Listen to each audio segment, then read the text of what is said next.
Thank you so much आप लोगों को कि इतनी देर किसी को बैठ के सुनना सबसे बड़ी बात ये होती है, क्योंकि जब वहाँ पे हम बैठ के किसी को सुनते हैं तो उतना पेशेंस रखना पड़ता है, ये मुझे लगता है। और एक्चुअली मैं 26 साल की हूँ। 2011 में चलती ट्रेन से मुझे कुछ बदमाशों ने, मैं वॉलीबॉल चैंपियन भी रह चुकी हूँ, 2011 में चलती ट्रेन से मुझे बदमाशों ने एक गोल्ड चेन पहनी थी, चलती ट्रेन से मुझे उठा के बाहर फेंक दिया था। लखनऊ से दिल्ली आ रही थी मैं। कंपार्टमेंट में बहुत सारे, जनरल कंपार्टमेंट था, बहुत सारे लोग थे, किसी ने मना नहीं किया। एक प्लेयर का जो स्पिरिट होता है वो अपने आप, जब कोई छीनने की कोशिश करता कुछ भी, वो देता नहीं है। तो मेरे में भी था, मैंने मना किया और उन्होंने मुझे चलती ट्रेन से, वो 4-5 थे, उन्होंने बाहर फेंका। दुर्भाग्य ये था कि उसी समय दूसरी ट्रैक से ट्रेन आई और मैं उस ट्रेन में टकराई, फिर नीचे गिरी, दोनों ट्रेनें निकल गईं। कुछ देर बाद मैंने हाथ को ऐसे रख के उठने की कोशिश किया तो देखा कि मेरा पैर कट चुका था। थाई को उठा के देखा, मेरा पैर ऐसे जीन्स में लटका हुआ था, ब्लड फोर्सफुली निकल रहा, दूसरे पैर की हड्डियाँ टूट टूट के बाहर निकल चुकी थी। पूरी रात मैं चिल्लाती रही ट्रैक पे, छोटे छोटे पत्थर होते ऐसे चिल्लाती रही कि कोई बचा ले, कोई नहीं आया बचाने। और जब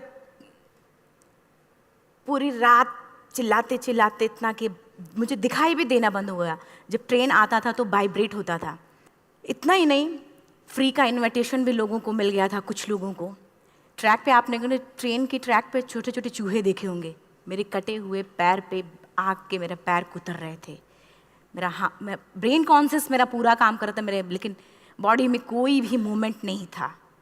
पूरे पल में वही चीज़ें सोच कि कैसे मैं अपने आप को कैसे बचा पाऊँ। लेकिन करीब पूरी रात ऐसे बीता। सुबह गांव वालों ने मुझे बरेली डिस्ट्रिक्ट हॉस्पिटल यूपी में है, वहाँ पे हुआ था ये। सुबह गांव वालों ने मुझे उठाया, डिस्ट्रिक्ट हॉस्पिटल ले जाके रखा। तो फार्मासिस्ट, डॉक्टर, सीएम, जितने लोग थे आपस में बातें कर रहे, अरे हमारे पास तो एनेस्थीसिया नहीं है, ब्लड नहीं है, इसका इलाज शुरू करें तो हम कैसे करें। मुझे भी नहीं दिखाई तो नहीं, लेकिन मेरा सुनाई दे रहा था सब कुछ वहाँ पे। कहाँ से हिम्मत आई मुझ में, मुझे भी नहीं पता। मैंने बोला वहाँ पे कि सर जब मेरा पूरा पैर कटा, तब मैंने इतनी देर रेलवे ट्रैक पे थी, मैं उस चीज़ को बर्दाश्त किया, तो अभी तो आप मेरे अच्छे के लिए मेरे पैर काटेंगे। शायद आपको यकीन नहीं होगा, या फिर कभी आप लोगों ने ये चीज़ नहीं देखी, कोई डॉक्टर या फार्मासिस्ट अपना ब्लड दे के किसी पेशेंट को बचाया। मेरी इस बात को सुनने के बाद वहाँ के डॉक्टर और फार्मासिस्ट दोनों ने एक एक यूनिट ब्लड दिया और मेरे पैर को बिना एनेस्थीसिया अलग कर दिया गया। आज भी मैं उस दर्द को महसूस करती हूँ, जब भी मैं जब बोलती हूँ तब मैं वो चीज़ें महसूस करती हूँ। उसके बाद जब बात मीडिया में आई, लोगों को पता चला कि रिमा नेशनल प्लेयर है, KGMC king George medical college Lucknow में एडमिट करा, लखनऊ से फिर sport minister, AIIMS trauma centre Delhi. तब तक सब ठीक ठाक चल रहा था, प्लेयर होने की वजह से अच्छा ट्रीटमेंट मिलना शुरू हुआ। करीब 4 महीने मैं एम्स में रही। एम्स में रहने के बाद जब मैं थोड़ा ठीक हुई, करीब 25 दिन बाद जब ठीक हुई, न्यूज़पेपर में गोल गोल लिख के आ रहे कि अरुणिमा के पास टिकट नहीं था, अरुणिमा ट्रेन से कूद गई। उसका खंडन किया घर वालों ने, फिर बोला कि अरुणिमा सुसाइड करने गई थी। जिस लड़की का शरीर का एक अंग कट चुका, पूरी जिंदगी का पता नहीं कि व्हील चेयर है, बैसाखी, या पता, यहाँ तक कि मेरे स्पाइन में 3 फ्रैक्चर था, मुझे ये भी नहीं पता था कि मैं बेड से उठ भी पाऊंगी कि नहीं। अंदाजा लगाया जा सकता, सिर्फ अंदाजा लगाया जा सकता है कि उसकी दिलो दिमाग पे क्या चल रहा होगा, उस परिवार की क्या स्थिति रही होगी, जब जिस परिवार की एक यंग एज लड़की का इस तरीके का सिचुएशन हुआ हो। फिर भी कहते हैं कि जहाँ चाह होती वहाँ राह मिली जाती है। एम्स के हॉस्पिटल के बेड पे मैंने डिसाइड किया, क्योंकि अपनी बातें हम चिल्ला चिल्ला के करें, वो सिस्टम की इतनी हाई लेवल की बातें हो रही थी कि हम एक मध्यम वर्गीय फैमिली से थे, हम अपनी बातें चिल्ला चिल्ला के कह रहे थे, लेकिन कोई नहीं सुन रहा था। लेकिन कहते हैं मैंने अपने दिल, दिमाग, अंतरात्मा से ये चीज़ सोच लिया कि ठीक है, आज आपका दिन है, जितना चाहो बोल लो, एक दिन तो मेरा दिन आने वाला, मैं प्रूफ कर दूंगी कि मैं क्या हूँ, मैं क्या थी, ये मैं प्रूफ कर दूंगी। हॉस्पिटल के बेड पे डिसाइड किया वॉलीबॉल लाइफ का सबसे टफ गेम करना है, तब मैंने माउंटेनिंग चुना। जब मैंने माउंटेनिंग कहने और करने में बहुत फ़र्क होता है। जब मैंने माउंटेनिंग की बात सोची और लोगों के सामने, सबसे बड़ी चीज़ थी सही गाइडेंस में ट्रेनिंग लेना, दूसरा स्पॉन्सरशिप। इतना बड़ा एक साथ तो मैंने 40 से 50 लाख मैंने वाकई में कभी नहीं देखे थे पहले। मेरे लिए बहुत बड़ी चीज़ थी वो इकट्ठा कर पाना। जब मैंने लोगों के सामने रखा कि मैं माउंटेनिंग करना चाहती हूँ, एवरेस्ट के लिए मुझे ट्राई करना है, हर किसी ने मुझे बोला कि क्या है, पागल हो चुकी हो क्या, तुम्हारा दिमाग खराब हो चुका, तुम कभी नहीं कर सकती माउंटेनिंग। एक पैर आर्टिफिशियल है, दूसरे में रॉड है, और तुम्हारा दिमाग खराब है, स्पाइन में भी फ्रैक्चर है, तुम पागल होगे, चुपचाप कोई नौकरी करो, जीवन यापन करो। क्योंकि लोगों का सबसे बड़ा प्रॉब्लम ये होता, लोग फिजिकल देखते, पैरों को मेरी अंतरात्मा में क्या चल रहा था वो तो किसी को पता ही नहीं था। मुझे लगता है कि आज यहाँ पे मैं भी सुबह से देख रही हूँ, इतने अच्छी अच्छी चीज़ें मैंने सीखी यहाँ पे। बहुत बड़े बड़े स्पीकर को शायद आप लोगों ने भी सुना, आज मैं भी आपको यहाँ पे कि चाहे जितना मोटिवेट करूँ, चाहे जितना चीज़ें मैं बताऊँ, लेकिन मुझे लगता है सबसे बड़ा मोटिवेटर कौन होता, आप खुद। जिस दिन किसी भी लक्ष्य के प्रति आपकी अंतरात्मा जाग गई, आपको कोई नहीं रोक सकता उस लक्ष्य को पाने में। ये मैं किताब से बातें नहीं बोल रही हूँ, ये मैं एक एक पल मैंने ये मैं कोई भी किताब की बातें नहीं, एक एक पल आज जो मेरा 26 साल का एक्सपीरियंस है वो मैं बता रही हूँ सिर्फ आपको। उसके बाद किसी तरीके से मैनेज किया मैंने। भाई साहब, मेरा परिवार मेरा बैकबोन था। परिवार ने मुझे, भाई साहब ने मुझे कहा कि मैडम बछेंद्री पाल जिन्होंने 1984 में एवरेस्ट समिट किया, उनसे मिलते हैं, वो जरूर कुछ ना कुछ करेंगे। हॉस्पिटल से निकलने के बाद मेरे राइट लेग में स्टिचेस लगी थी। मैंने डायरेक्टली घर जाने की बजाय, जब लोग ये सोचते हैं कि मुझे अपना जीवन यापन कैसे करना है, जब लोग ये सोचते हैं कि मुझे अपनी ज़िंदगी के मेरे दिमाग में सिर्फ 2 चीज़ें चल रही थी, मुझे इनका जवाब कैसे देना है और एवरेस्ट समिट कैसे करना है। फर्स्ट तुरंत गए बछेंद्री मैम के पास। जब मिले, मैम ने फर्स्ट टाइम जब मुझे देखा तो उन्होंने कहा, अरुणिमा, उनकी आंखों में आंसू आ गए। उन्होंने बोला, अरुणिमा, तूने ऐसी हालात में एवरेस्ट जैसे दुरूह पहाड़ के बारे में सोचा तो तूने अपने अंदर तो एवरेस्ट फतह कर लिया, अब तो सिर्फ लोगों के लिए। मेरे परिवार को छोड़ के बाहर की पहली ऐसी महिला थी जिन्होंने मुझ पे भरोसा किया था कि हाँ अरुणिमा, तुम कर सकती हो। मेरे लिए वही बहुत बड़ी चीज़ थी। प्लानिंग भी कर ली, मैम भी मिल गई, सब हो गया। लेकिन जब उतरते हैं फील्ड में तब पता चलता कि हम क्या हैं। रोड हेड से मैं पहुंच गई। मैडम ने कहा कि ठीक है, तुम्हारे कहने, तुम्हारे सोचने से कुछ नहीं होगा, अरुणिमा प्रूफ करो कि कर सकती हो। मैंने कहा बस एक मौका चाहिए मुझे। वाकई में जब मैं माउंटेन में पहुंची, रोड हेड से बेस कैंप लोगों को 2 मिनट लगता था, मुझे 3-3 घंटे लगते थे, क्योंकि मेरे राइट लेग की हड्डियां भी नहीं जुड़ी थी। लेफ्ट मेरा आर्टिफिशियल लग चुका था, लेकिन स्टंप एकदम रेड, उसका मतलब घाव एकदम नए थे। मैं अगर पैर रखती थी तो मेरे पैर से जोर से अगर दबा देती थी तो पैर से मेरे ब्लड आने लगता था। सारे लोग नॉर्मल थे वहाँ पे। हर कोई ये बोलता कि एक पीक के लिए जाते थे तो हर कोई मुझे ये बोलता कि अरुणिमा तुम धीरे धीरे आओ। मेरे दिमाग में हर बार यही बात चलती थी कि क्या है, मैंने एवरेस्ट का प्लान किया, मैं इनके बराबर भी नहीं चल पा रही हूँ। खुद से संकल्प लिया कि कोई बात नहीं, एक दिन ऐसा आएगा कि मैं इनसे पहले जाऊँगी। और आपको शायद यकीन ना हो, आने वाले 8 महीने बाद पूरा का पूरा वेट उठा के बेस कैंप से साथ निकलते और टॉप पे पहले पहुंचते। ऐसे करके देखते थे कि अरे ये लोग तो पीछे। खुशी होती थी। उससे भी ज़्यादा मुझे खुशी तब होना शुरू हुआ जब वो सारे लोग आके मुझसे ये पूछते, मैडम खाते क्या हो, बता दो, पैर नहीं है फिर भी कैसे चलते हो। उसके बाद पूरा मुझे स्पॉन्सरशिप मिला। मैं जब एवरेस्ट के लिए गई, मेरे लिए सबसे बड़ा, एवरेस्ट की जर्नी में मेरे सबसे बड़ा चैलेंज यही था कि दूसरे को समझा पाना। मैं नहीं समझा पाती कि भाई मैं कर सकती हूँ। जब मैं एवरेस्ट के लिए गई, शेरपा होता, शेरपा को जब ये बात पता चला कि मेरा प्रोस्थेटिक लेग है, आर्टिफिशियल लेग है, दूसरे में रॉड, बोला नहीं ले जा सकता, इसकी वजह से तो मेरी भी जान जाएगी। मैडम ने, हमने सबने कन्विंस किया किसी तरीके से। मन वाकई में जो टीवी में हम और उसमें फोटोज़ में देखते हैं, ब्लू और ग्रीन आइस, हिला देने वाला होता। जितना सुंदर दिखता उतना ही हिला देने वाला होता। जब मैं हमारे ग्रुप में 6 लोग थे, रॉकी एरिया तक मैं सबसे पहले थी, लेकिन जैसे ही मैं ग्रीन और ब्लू आइस में गई, मेरा आर्टिफिशियल लेग स्लिप कर जाता था। फ्रंट पॉइंटिंग से, जब मैं फ्रंट क्रैम्पोन से फ्रंट पॉइंटिंग मारती थी, लेफ्ट से पेन होता था तब भी करते, लेकिन आर्टिफिशियल जैसे फ्रंट पॉइंटिंग मूव हो जाता, मेरा पैर ही मूव हो जाता था। शेरपा मुझे बोला नहीं हो सकता अरुणिमा, ज़बरदस्ती मत करो। मैंने कहा कुछ नहीं, ये मेरा पैर है, मैं जानती हूँ कैसे चलेगा। फाइनली 1, 2 बार, 3 बार करने, 4 बार, 5 बार होल्ड हो जाता था। आइस थोड़ा टूट के निकलता था तो मैं वहाँ पैर रख के जाती थी। कैंप 3 तक ठीक था, प्रॉपर एक्लेमेटाइज किया अपने आप। कैंप 3 तक जनरली गए।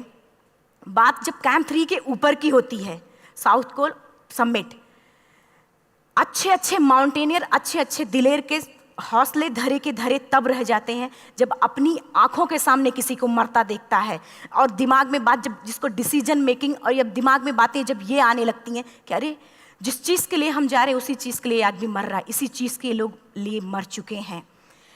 रात में क्लाइंबिंग, ज़्यादा से ज़्यादा माउंटेनिंग रात में की जाती है क्योंकि वेदर शांत होता है। जब मैं रात में निकली साउथ कोल से, कैंप 4 से, मेरी हेडलाइट जिधर ही हेडलाइट जा रही थी उधर ही डेड बॉडीज़ मुझे नज़र आ रही थी। मेरे रोंगटे खड़े हो रहे थे, मुझे समझ में नहीं आ रहा था कि मैं करूं तो क्या करूं। इतना ही नहीं, मैं जिस रोप में थी उसी रोप में जब मैं आगे जा रही हूँ और एक बांग्लादेशी, उनका हाथ हल्का हल्का ऐसे हिल रहा, मुंह से आवाज़ आ रही थी। मैं एक्सप्लेन नहीं कर सकती मुझे कितना डर लग रहा था। बार बार ये बार बार मन में आती, इसका ऑक्सीजन खत्म हुआ है, ये मर चुका है लास्ट सिचुएशन में, और हम कुछ नहीं कर पा रहे हैं, क्या करें। उसके बाद मैंने 10 से 15 मिनट सिर्फ मैं वहाँ खड़ी रही।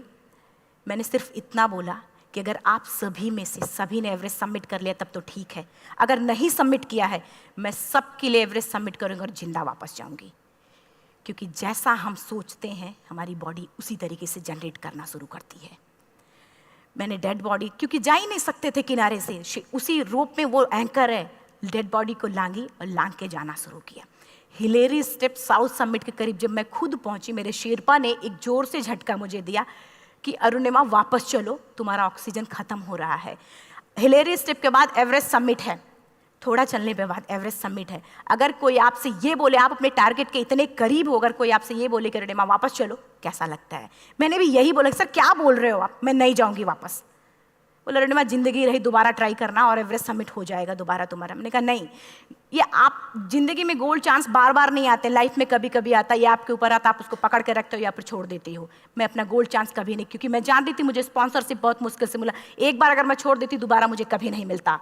मैं बहुत अच्छी तरीके से जानती थी। मेरा फाइनली मुझे बछेंद्री मैम ने भी एक बार बात समझाई थी, मेरी माँ ने मुझे एक बात बताया था कि लाइफ में कभी कभी सिचुएशन ऐसी आती है जब सिर्फ आप अकेले होते हो, डिसीजन सिर्फ आपको लेना होता है।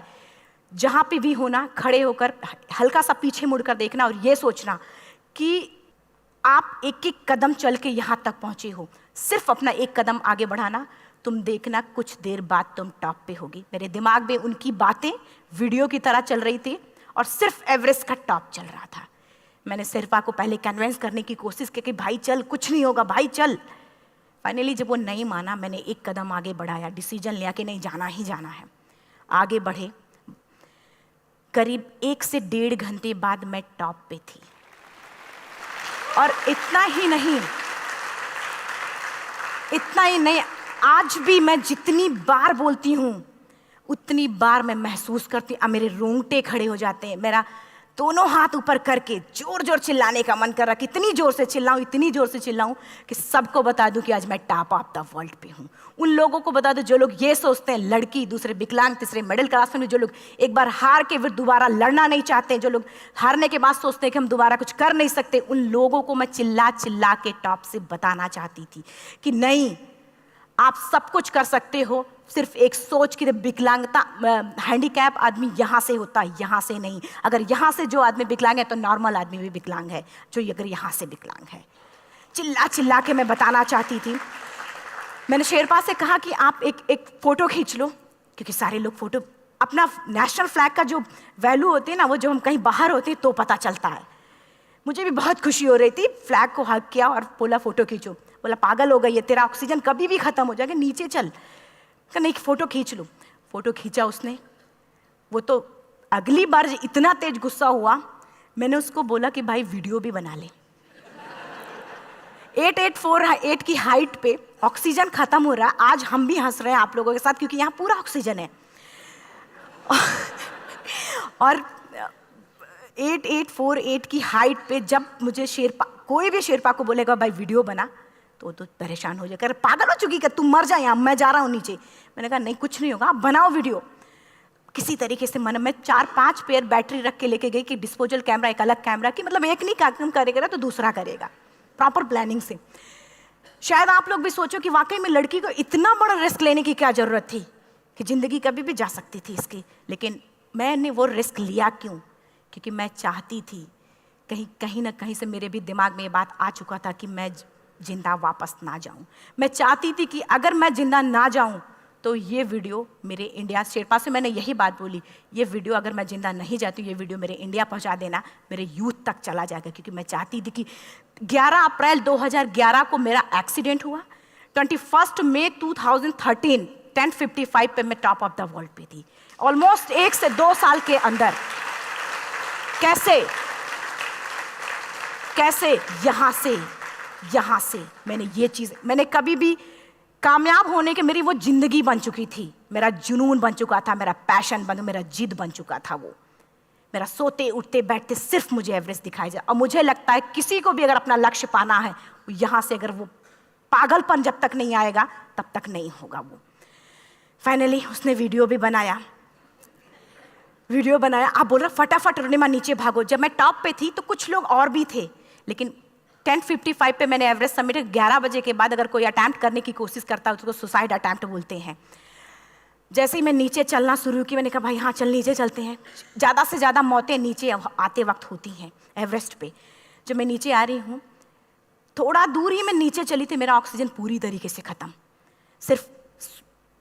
सिर्फ अंदाज़ा लगाया सकता कि जब ऑक्सीजन ख़त्म हुआ क्या परिस्थिति रही होगी। मैं ऐसे नीचे गिर गई और शेरपा मुझे बोल रहा कि अरुणिमा मुझे यकीन नहीं था कि तू एवरेस्ट सबमिट कर पाएगी, लेकिन फिर भी तूने किया। मैं चाहता हूँ कि अरुणिमा जिंदा चल, तू वापस उठ, खड़ी हो। मुझे खड़ा करने की वो कोशिश कर रहा था बार बार, मैं खड़ी नहीं हो पा रही थी, वाकई में दम ही नहीं था। लेकिन फिर भी कहते हैं कि जैसे हमारे नियम होते हैं वैसे ऊपर वाले के भी नियम हैं। उसकी लिस्ट में जब मेरा नाम नहीं है तो वो मुझे नहीं ले जा सकता। अगर दूसरी चीज़, मेरा कॉन्सेप्ट एकदम क्लियर हो चुका था। जब रेलवे ट्रैक पे मैं थी, रेलवे ट्रैक पे 7 घंटे में पड़ी थी, 49 ट्रेन अप डाउन हुई थी, तो मेरा कॉन्सेप्ट एकदम क्लियर हो चुका था। इसका मतलब है कि ऊपर वाले ने अगर मुझे कुछ बचाया है तो कुछ ना कुछ इतिहास रचने के लिए बचाया है। मैंने पॉजिटिव तरीके से सोचा। और उसी समय एक ब्रिटिश क्लाइंबर नीचे से ऊपर आ रहा था और उसके पास 2 ऑक्सीजन, तो उसने एक को वहीं फेंका और दूसरे को लेके नीचे जाना शुरू किया क्योंकि वेदर ख़राब था। मेरा शेरपा मुझे एंकर किया और जाने लगा नीचे, और वो फटाफट उसको लेके आए, मुझे लगाया।